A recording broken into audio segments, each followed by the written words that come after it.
તો વિદ્યાર્થી મિત્રો આપણે ધોરણ 11 ચેપ્ટર 1 ગણ સિદ્ધાંતની શરૂઆત કરી હતી, જેમાં આપણે ગયા બે વિડિયો લેક્ચરમાં સંખ્યાના 7 પ્રકાર, સંખ્યા ગણના 5 પ્રકાર, ગણની પાયાની સમજ,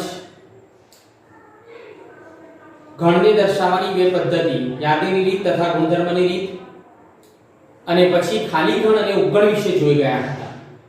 હું આશા રાખું છું કે તમે આ બધી વસ્તુની તૈયારી કરી હશે। હવે જે આપણે ઉપગણ વિશે જોઈ રહ્યા હતા એમાં ઉપગણના પરિણામો નો ઉપયોગ કરીને આપણે એક ઉદાહરણ જોઈએ। તો જો a બરાબર 1 2 3 4 એક ગણ હોય તો એના ઉપગણોની સંખ્યા બરાબર 2n બરાબર 2 બરાબર 16 થશે તથા એના ઉપગણો 16 હવે આપણે લખીએ તો એમાં સૌપ્રથમ ખાલી ગણ એ દરેક ગણનો ઉપગણ છે અને દરેક ગણ પોતે પોતાનો ઉપગણ છે। એટલે જ્યારે પણ ઉપગણ લખવાની વાત આવે ત્યારે આ બંને ઉપગણ તમારે ફરજિયાત લખી જ દેવાના, ખાલી ગણ અને ગણ પોતે જ, એ બે ઉપગણ ફરજિયાત લખી દેવાના। પછી આ 4 સભ્યોનો ગણ છે તો આપણે એક એક સભ્યોવાળા ગણ લીધા, પછી બે સભ્યોવાળા ગણ,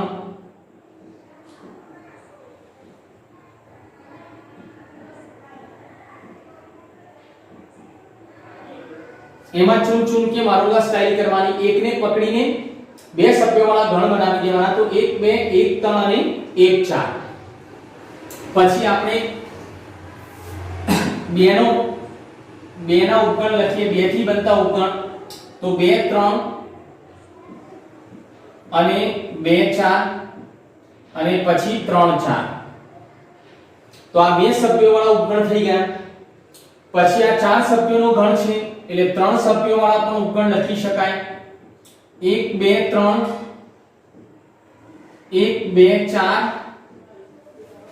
1 3 4।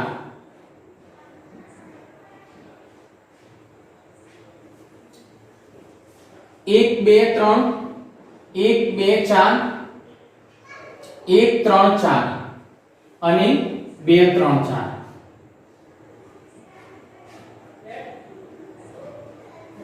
હવે તો આ 4 ને 3 7 ને 3 10 ને 4 14 ને 2 16 ઉપગણ થઈ ગયા। હવે આ જે મેં ઉપગણ લખ્યા છે એ ઉપગણોમાં આ બંને ઉપગણને અનુચિત ઉપગણો કહેવામાં આવે છે અને બાકીના જે ઉપગણો છે તેને ઉચિત ઉપગણ તરીકે લેવામાં આવે છે। તો આ જેવી રીતે મેં ઉપગણો લખ્યા છે એ પ્રમાણે હોમવર્ક માટે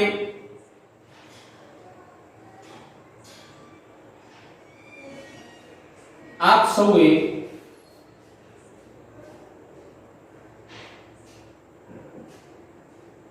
આ જેટલા પણ ગણ લખું છું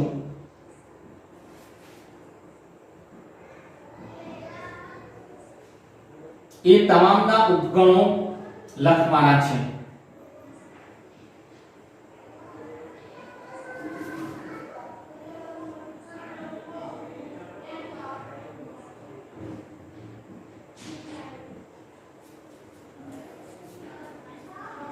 હવે આગળ આપણે જોઈએ તો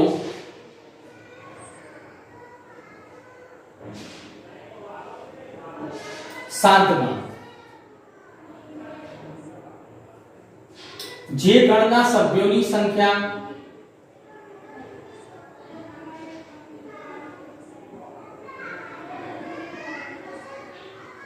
ગણી શકાય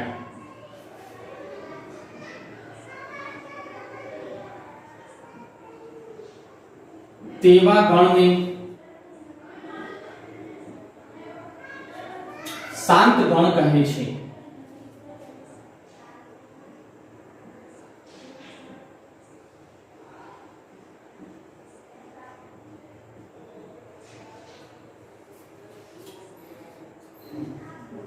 દાખલા તરીકે આ જે ઉદાહરણ લીધું છે શાંત ગણ છે, આ બધા જ શાંત ગણ છે, આમાં એક સભ્ય છે, આની અંદર બે સભ્યો છે, આમાં ત્રણ સભ્યો છે, આમાં એક સભ્ય છે, આમાં ચાર સભ્યો છે।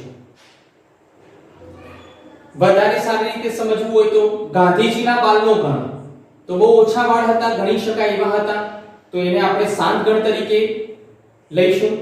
જ્યારે આપણા પોતાના બાલનો ગણ એ ગણી શકાય એમ નથી, તો એ અનંત ગણનું ઉદાહરણ છે. તો બીજી વ્યાખ્યા અનંત ગણ,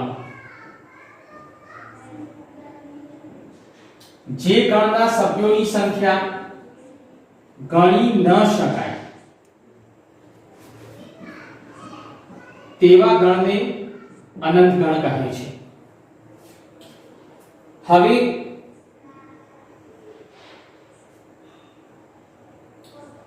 ઘાત ગણ,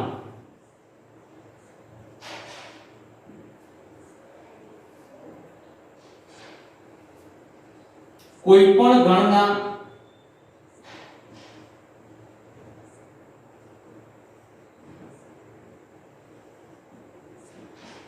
બધા જ ઉપગણોના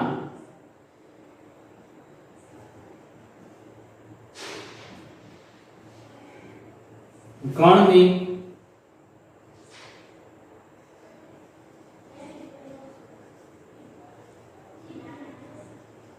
ઘાત ગણ કહે છે. ગણ એના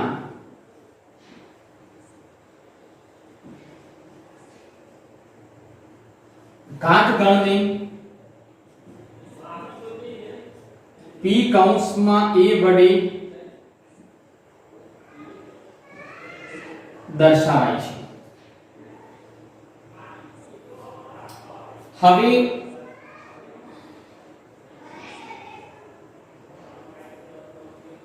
એક સંકેતનો ઉપયોગ આ ચેપ્ટરમાં ખાસ કરવાનો છે, જેના આધારે એમસીક્યુ ખાલી જગ્યા પૂછાય છે, અને એ છે બિલોંગ્સ ટુ.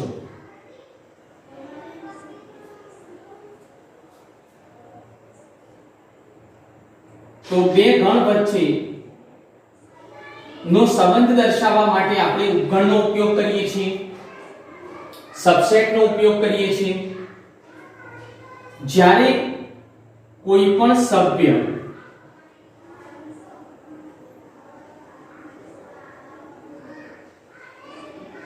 અને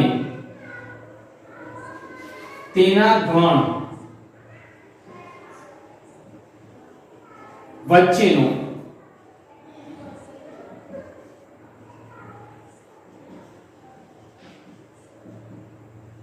સંબંધ દર્શાવવા માટે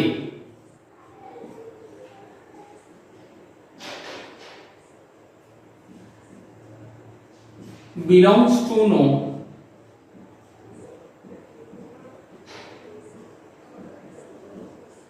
ઉપયોગ થાય છે. હવે આ belongs to અને ઉપગણ આ બંનેના આધારે ક્વેશ્ચન પૂછાય છે, ખાલી જગ્યા એમસીક્યુ પૂછાય છે. એટલે હું કેટલાક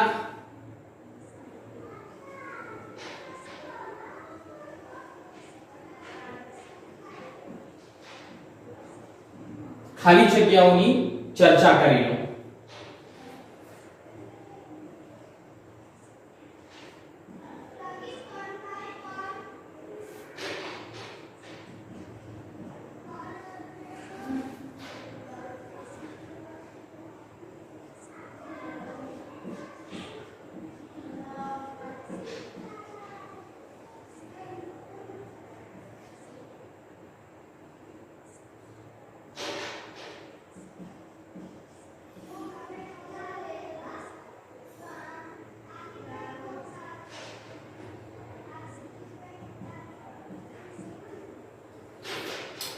તો અહીંયા એક એ આ ગણનો સભ્ય છે, માટે અહીંયા આપણે belongs to લખીશું. આ ખાલી જગ્યાઓ belongs to અને સબસેટ થી આપણે ભરવાની છે. તો અહીંયા belongs to આવશે. અહીંયા ગણ છે, ડાબી બાજુએ ખાલી જગ્યાની ડાબી બાજુએ ગણ છે, જમણી બાજુએ ગણ છે એટલે સબસેટ આવશે. અહીંયા પણ બંને બાજુએ ગણ છે એટલા માટે સબસેટ આવશે. તો મિત્રો આપ સૌને belongs to અને સબસેટ વચ્ચે શું ફરક છે, શું તફાવત છે એની સમજ પડી ગઈ હશે. હવે આ જે મેં તમને શીખવાડ્યું છે એના આધારે આપણે આપણી ટેક્સ્ટબુકમાં એક્સરસાઇઝ 1.1 1.2 માં આપ જોઈ શકો છો એની અંદર ઘણી બધી ખાલી જગ્યાઓ તમારે પૂરવાની છે, જેમાં બિલોંગ્સ ટુ અને સબસેટનો ઉપયોગ કરવાનો છે. જો કોઈ સભ્ય અંદર આવેલું ન હોય, દાખલા તરીકે અહીંયા હું 4 લઉં તો 4 એ આ ગણનો સભ્ય નથી, માટે આપણે અહીંયા લખીશું નોટ બિલોંગ્સ ટુ.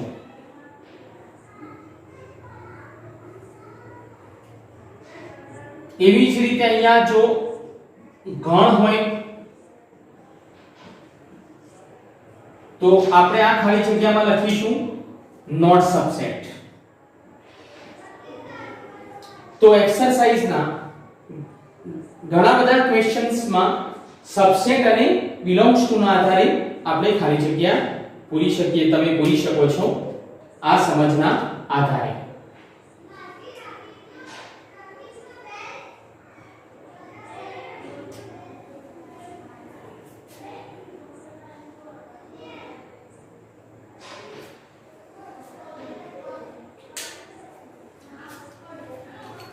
एक्सरसाइज 1.1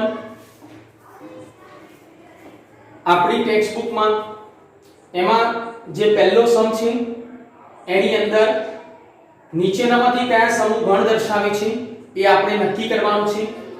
જેમાં જે ક્વેશ્ચન છે એના સભ્યોની સંખ્યા જો ગણી શકાતી હોય તો એને આપણે ગણ તરીકે લઈશું, અને જો ગણી શકાતી ન હોય, નક્કી થઈ શકે એમ ન હોય સભ્યો, તો આપણે એને ગણ નથી એમ કહીશું. જે બીજા નંબરનો ક્વેશ્ચન છે એની અંદર આપણને ગણ આપેલો છે અને અહીંયા સંખ્યાઓ આપેલી છે. બિલોંગ્સ ટુ અને નોટ બિલોંગ્સ ટુ વડે ખાલી જગ્યા પૂરવાની છે. જો સંખ્યા ગણમાં આવેલી હોય તો બિલોંગ્સ ટુ આવશે, અને નહીં આવેલી હોય તો નોટ બિલોંગ્સ ટુ આવશે. પછી છે દાખલા નંબર 3 છે, એની અંદર આપણને ગણ ગુણધર્મના સ્વરૂપે આપેલો છે, જેનું યાદીની રીતમાં રૂપાંતર કરવાનું છે. એમાં એક એક્ઝામ્પલ આપણે જોઈએ તો દાખલા નંબર 3 નો જે પહેલો સમ છે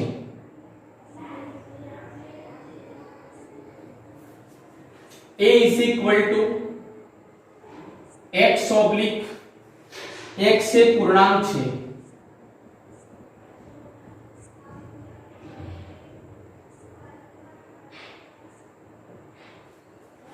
-3 less than x less than 7 શરત આપેલી છે. હવે કોઈ પણ ગુણધર્મની રીતનું યાદીની રીતમાં રૂપાંતર કરવા માટે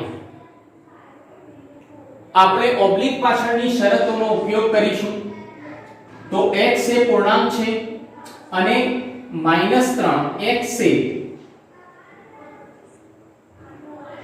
-3 થી મોટો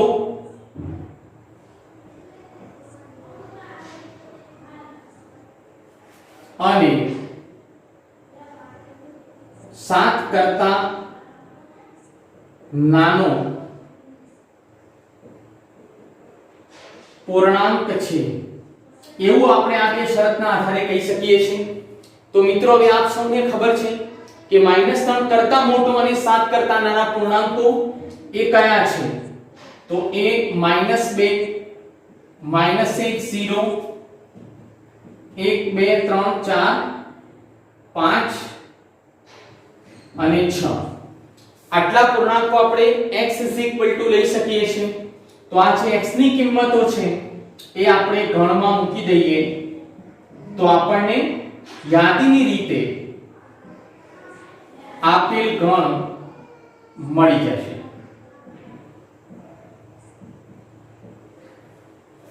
આવી જ રીતે જે ક્વેશ્ચન નંબર 2 છે એમાં આપણને ગણ આપેલો છે b x oblique x છે 6 કરતા નાની પ્રાકૃતિક સંખ્યા છે.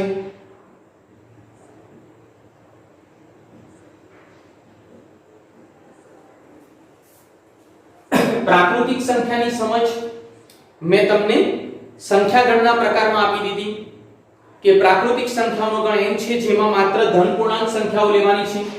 તો આપણે અહીંયા પ્રાકૃતિક સંખ્યા તરીકે ધન પૂર્ણાંક સંખ્યા લઈશું.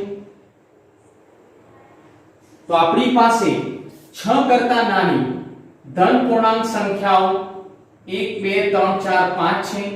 માટે આપેલ ગણનું યાદીની રીતમાં રૂપાંતર આપણને મળી ગયું.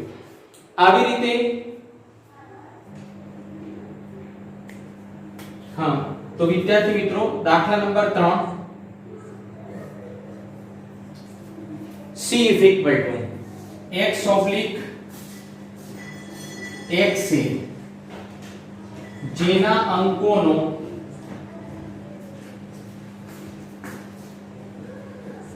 સરવાળો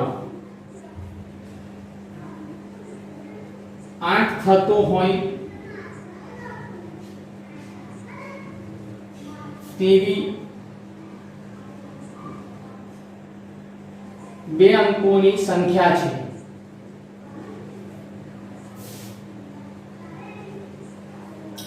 તો હવે જેના બે અંકોનો સરવાળો 8 થતો હોય તેવી બે અંકોની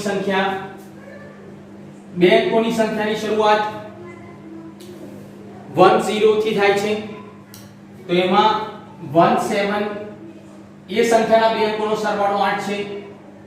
પછી 2 6 3 5 4 4 5 3 6 2 7 1 8 0.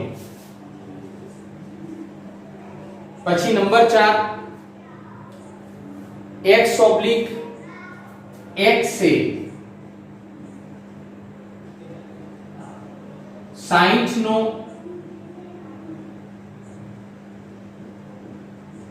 ધન અવયવ હોય તેવી